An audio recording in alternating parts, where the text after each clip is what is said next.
Мерцедес стана првиот производител во светот кој доби законско одобрување за возила со трето ниво на автономност. Тоа во пракса значи дека возачот кој мора да биде присутен ќе ужива во возењето без раце и без да гледа на патот, сурфајки на интернет или гледајки филмови. Оваа можност за прв пат ќе се доживее во С-класата во првата половина на идната година, но само на автопатиштата во Германија и тоа до 60 км на час, а се очекува уште и одобренијата да пристигнат за поголеми брзини и за пристигнување на побавните возила.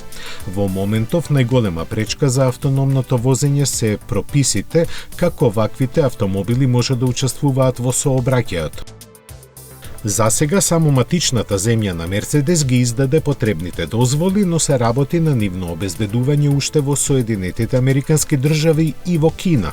Технологиите потребни за тоа Мерцедес ги има развиено одамна, така што всушност сега се работи за нивно интегрирање и потврдување на ефикасноста на реални услови преку тестирање на јавните патишта.